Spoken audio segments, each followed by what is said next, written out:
Really? Another new build?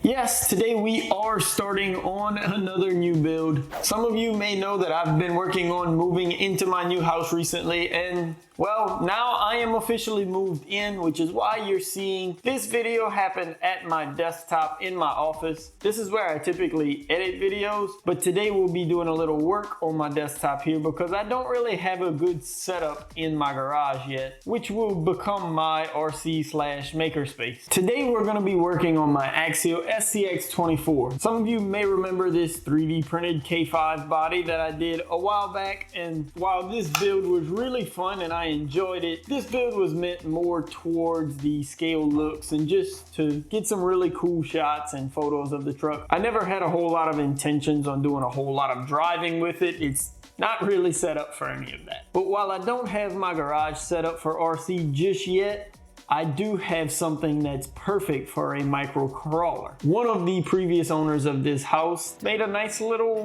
rock garden of sorts here, and these rocks should be a great challenge for a micro RC crawler. So that's where this comes in.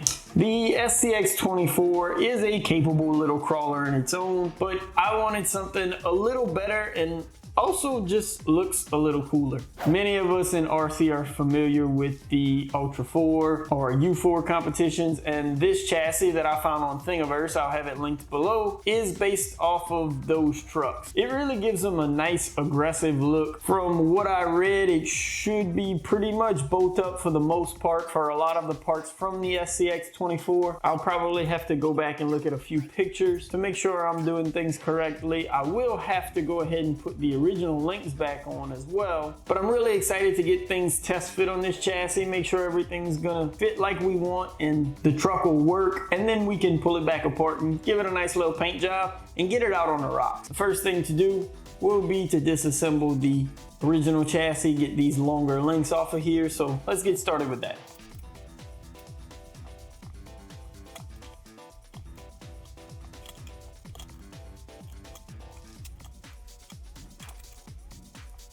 So I did a bit of tinkering off camera, and you can probably see I have the center skid plate with the motor and transmission installed in the new 3D printed chassis. You may be able to see here I have the files on Thingiverse pulled up, kind of looking into the details of this build. And it looks like this was actually based around some aftermarket electronics, some FuryTech stuff. While I have most of the original transmission and all in this truck, the only thing is I changed to this 50-turn Injora motor. So I ended up having to mount this backwards so that I didn't have to cut into this battery tray here. Shouldn't really be that big of a deal. I'll just reverse the throttle channel, or if that's not possible, I should be able to just flip around these two leads and the motor will spin the opposite direction. And worst case scenario, I'll just cut into this battery tray a little bit. But now we're ready to install the links. That way I can get the shocks on so we can see how this thing's gonna sit. I have to go back to the old links as I don't think I want to use these links that I made. They're a little too long for this build. So now let's go see if we can find my original SCX24 links. Alright, that was a bit of an adventure, but I believe I have all of the links now that I need to be able to put the axles back onto this new chassis. The only thing I don't have is the wishbone upper link that I believe goes on the front of the truck. I ended up using those wishbones. I had two of them on my micro monster truck build with the SCX24 axles. So for now, I'll be going ahead and putting these two smaller links up top just to give us a good mock-up for today. I'll probably end up ordering some links anyway, as the description on Thingiverse gives you the correct links that the modeler used in his build. Because of that, I'm gonna go ahead and put the rear together first, as I know I have the correct links for that. The front we'll piece together as we can for the time being, and once we get it all mocked up and we're ready to tear it down, we'll make one order of all the parts we need to completely finish this build.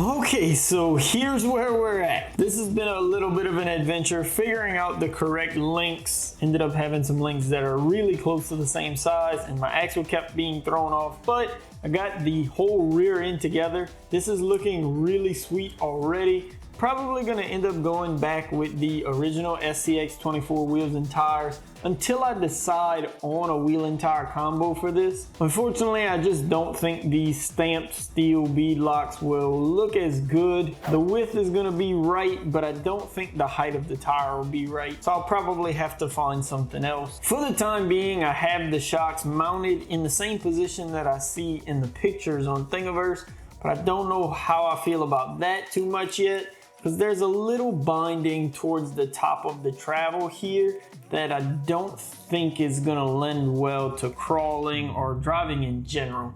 Maybe we'll look into some other shocks, I'm not quite sure. I'm not super knowledgeable on the micro crawler stuff, so if you have any recommendations on shocks for this build, let me know down in the comments below. I'm gonna go ahead and try to mock up the front now. I don't have too much hope for this since I don't have the correct links that I need, but we're gonna try to get something mocked up here just so we could see the truck sitting on its own without me holding it up and get a good idea of how this is gonna go together before we look into paint.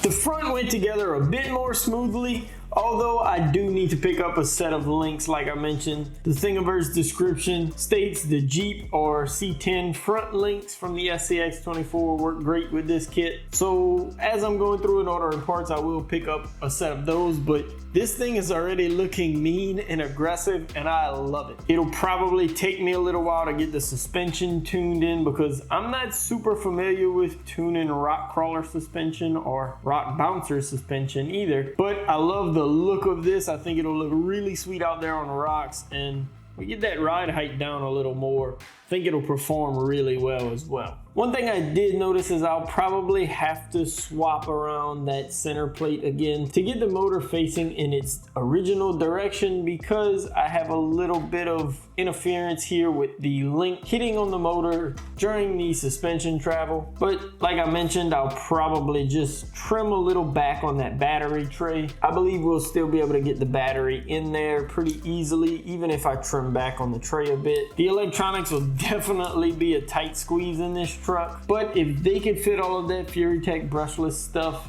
and the other transmissions, I ought to be able to fit the original electronics, no problem. So that'll complete our mock-up for today. I believe I got everything pretty much figured out for the most part. That's why I like to do this kind of stuff in mocking up before I go ahead with the final build and painting and all of that good stuff. We went from Blazer to Bouncer, and I'm pretty excited with the look. Let me know what you think down below in the comments. Leave a like if you enjoyed the video and you're interested in seeing more of this little truck here on the channel. I'm hoping to dive more into this build pretty quickly. This shouldn't be a super lengthy build, and I think it'll be fun to drive outdoors in that little rock garden like I mentioned. Subscribe if you want to see more crawler action here on the channel, and as always, thanks again for watching. Peace.